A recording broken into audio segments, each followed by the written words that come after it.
I think that'd be a good idea.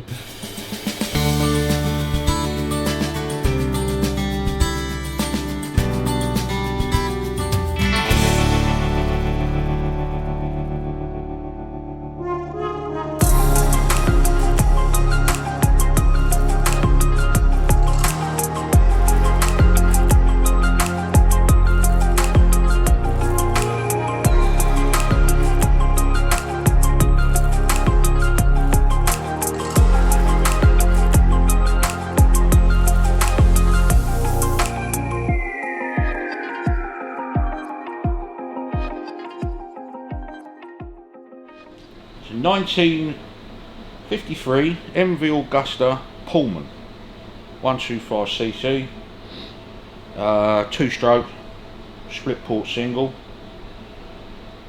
Yes, it's coming basically. It's jumping out of first gear because your gears are on here, look, like a scooter. Oh yeah. So it's first for down, second, third. But it jumps out of first gear, which possibly could be cable adjustment. Hopefully it's cable adjustment, otherwise it's engine apart. The box is here, so I've got to get in there to adjust the cables. All the other ones I've seen, the cables come in the top. So whether this is just a different model, I don't know. Silly little things, kickstart's loose, exhausts are all loose. All the wheel bearings and everything are fine. We've gone through our checklist.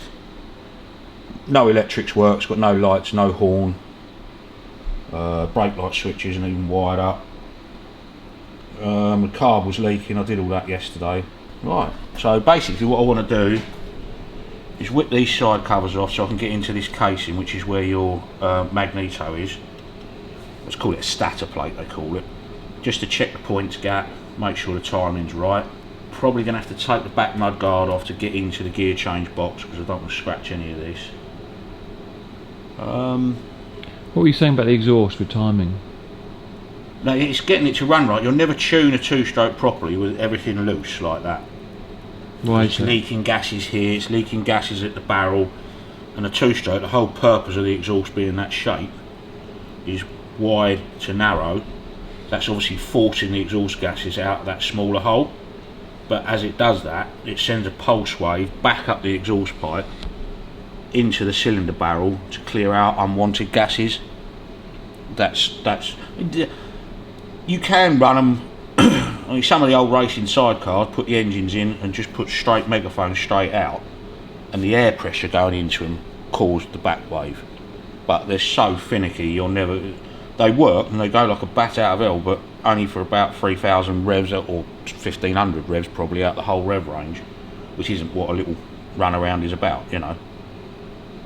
So it runs, but like I say, that side exhaust pipe's off at the barrel, because you've got oil mixed in with the petrol. That side of the bike, when I take these off, you'll see it's all just covered in rubbish and grease and oil. So just basically tighten up all the exhaust pipes, get it all. Anywhere there's a leak on a 2-stroke isn't good on the exhaust pipe. Yeah. Because you just can't tune the carburetors, or it just won't work, because it needs that back pressure from the exhaust to make it work properly. Yeah, so to address the gear change, I just want to check the points and the timing under there. Silly things, the handlebars are loose, do the wiring. Yeah, just general. Once over, like I say, I took the plug out, it's got a long reach plug in it, which it shouldn't have. Basically, what you've got is, so that's your cylinder head. So like that, yeah. Plug goes in there. Piston's going up and down there. That's your barrel. Now that is what you call a hemispherical head, and it forms what they call like a squish band. So it's optimum firing point. Okay. Forces all the mixture up into one crown. Now the spark plug that was in it was down here. Yeah.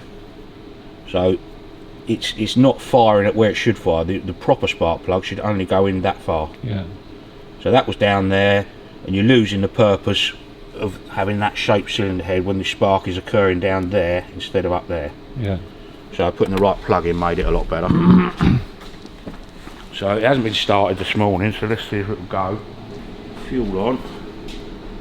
Tickle the carb a little bit. Choke.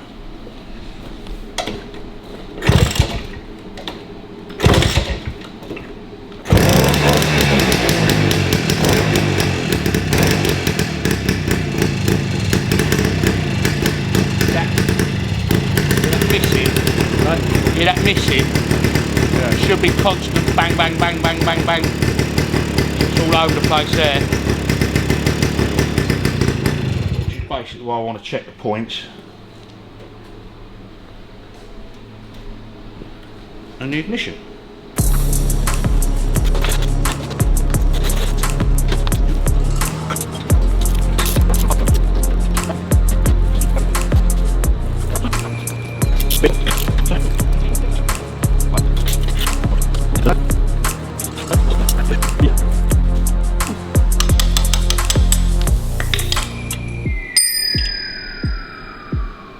Probably put a bit more of a chamfer on that.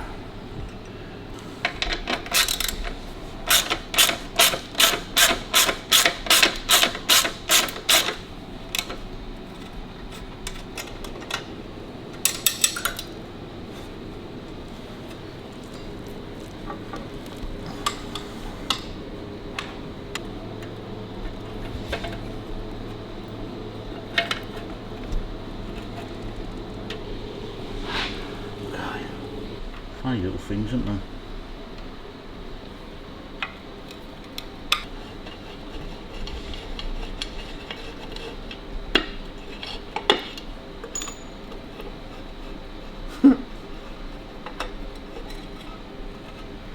Yeah, basically that's your flywheel and your starter plate. Your points are in there to make it spark, and the outer generator should form your power out to all of your wiring.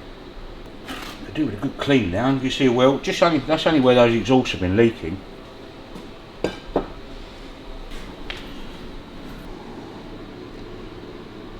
I'll have to look up and try and see what the points gap should be.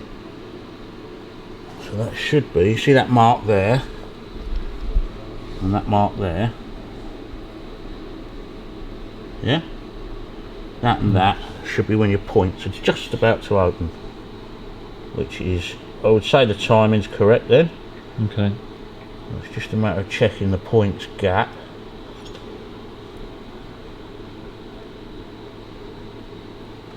That's top dead centre.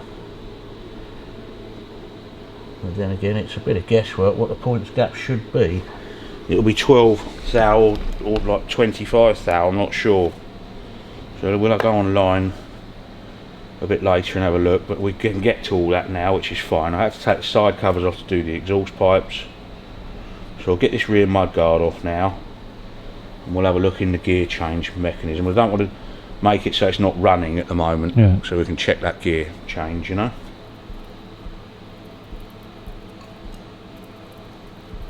What are you looking for? What you call a king link on the chain, so you can split the chain. Oh, okay, yeah. But I can't see one at the moment. It might just be a one-piece chain. Yeah. See this piece here, it's called your swinging arm. Normally that pivots from there. This doesn't. So that's one solid piece and your frame pivots. Okay. Which is very odd. It might just give me enough to get up there, I think it will.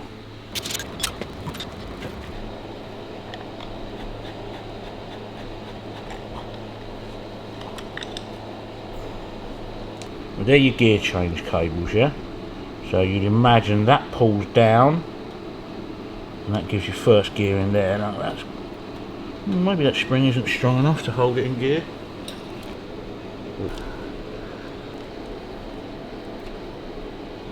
If it was slipping at a gear, what would you expect to see in there? That was spring not being strong enough? Yeah, this, but it seems to click into first on that. So if you hold it down there, which it's the gear selector's wrong. Not a tension issue then? Can be, but it shouldn't really be pulling past its indent spring, if that makes sense. There is a lot of play in that cable there, isn't there? Literally, if you hold it there, it will stay in gear. But there's no indent at the top end. All you can do is try it. Realistically, you adjust that up, see what it does. Because you can't just go along holding it in gear, you know. No.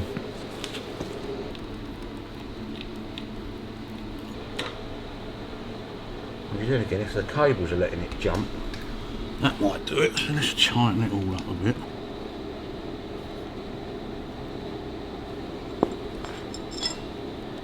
See, if it's jumping there, it could be slipping back into neutral, but if these cables are too loose at this end, it will do. Well, it'll do something.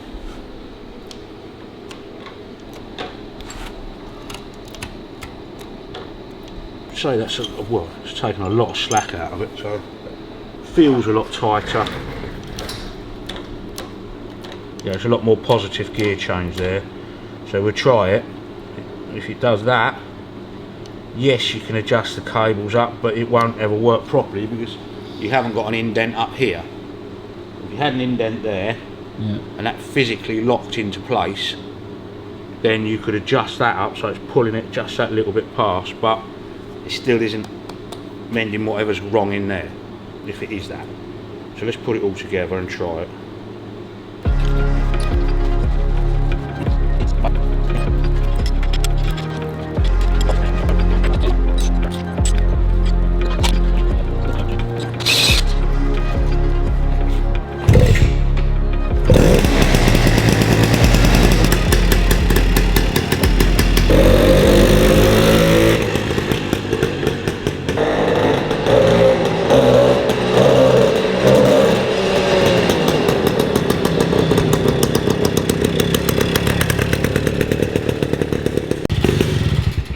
That felt better then?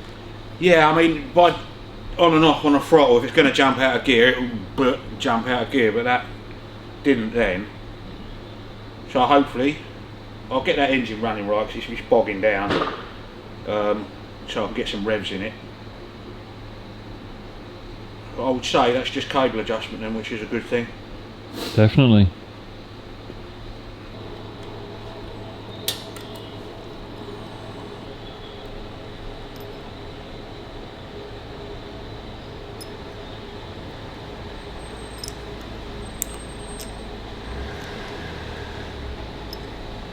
Right, let's weaken the needle down a bit, let's try that.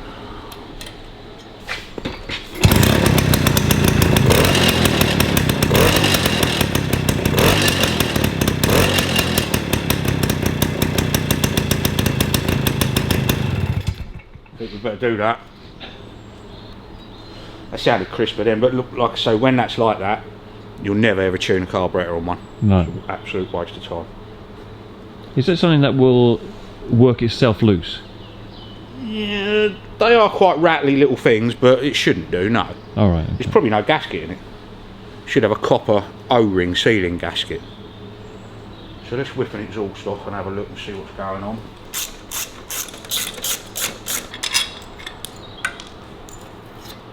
Doing a lot on it. Oh, there's got a washer in there. Surprises me. Right.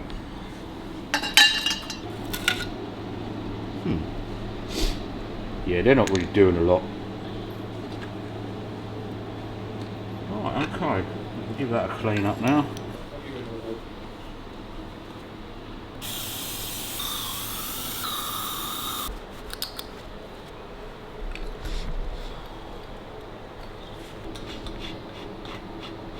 Doesn't matter how tight you do that up, once it hits that and that, it's never going to pull that in.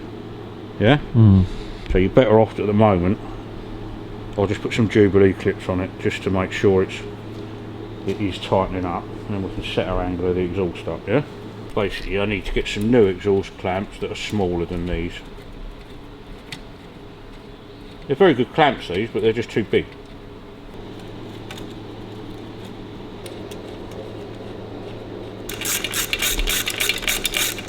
I'm leaving that off because I want to reposition that.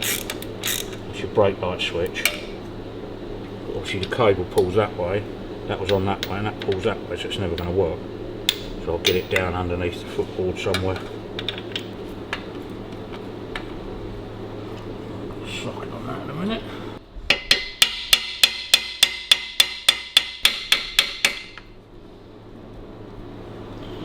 One more from the other side. You don't have to go mad with those, just as long as they're nipped up. Right, that's tight enough.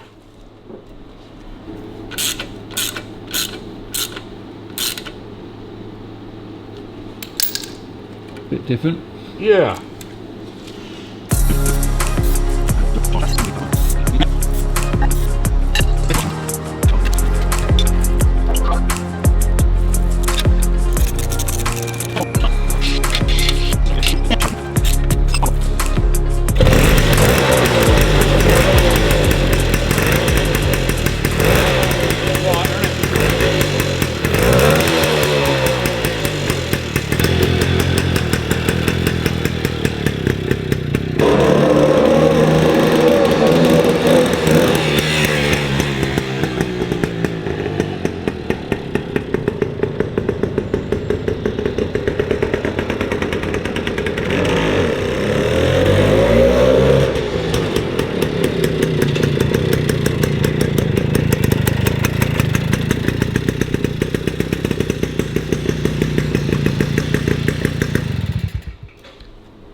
Right, well that's not jumping out of gear, so Good.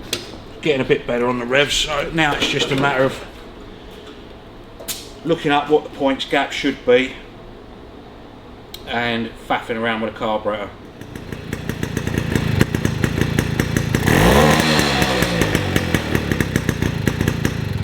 I'd say the main jet's too big. See, that's the needle on its weakest setting. Mixing it right up and see what happens.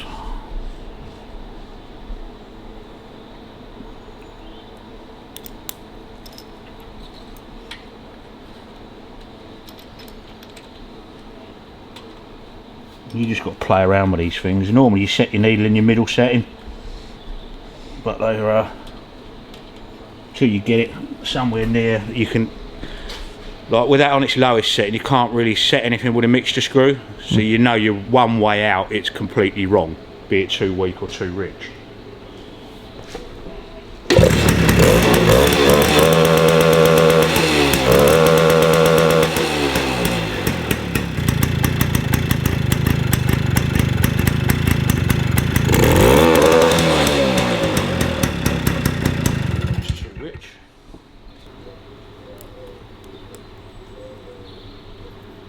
You never know with these things, it could be the wrong main jet, it could be the wrong needle, you don't know what's been done to it over the years, you know. You'll see normally you set your mixture screw about 1 turn out to start with normally, 1 to 1.5. That's your ballpark, you know, run it up sort of setting.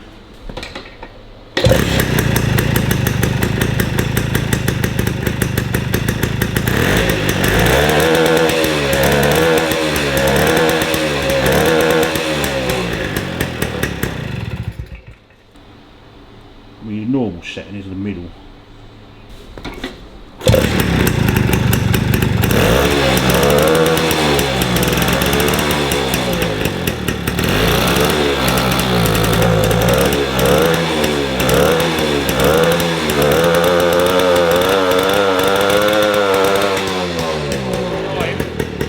That was China rev there.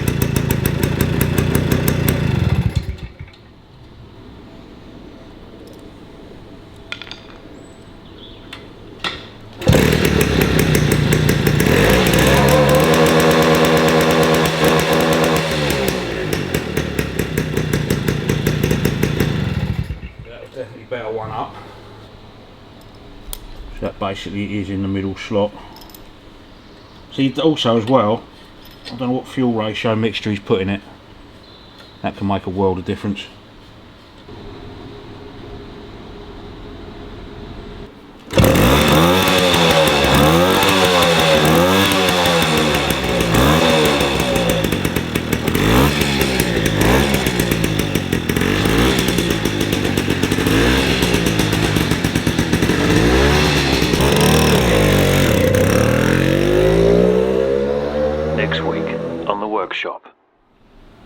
you're ever doing one of these, put all the rest of your shim washers back in the bag, and then put a cable tie around them two. Because by the time you put them on the bench, knock the bag over, got them all muddled up again, you've got to start again, and I've done it a few times. So that's it. What a great idea. You know that they're the ones out of that engine.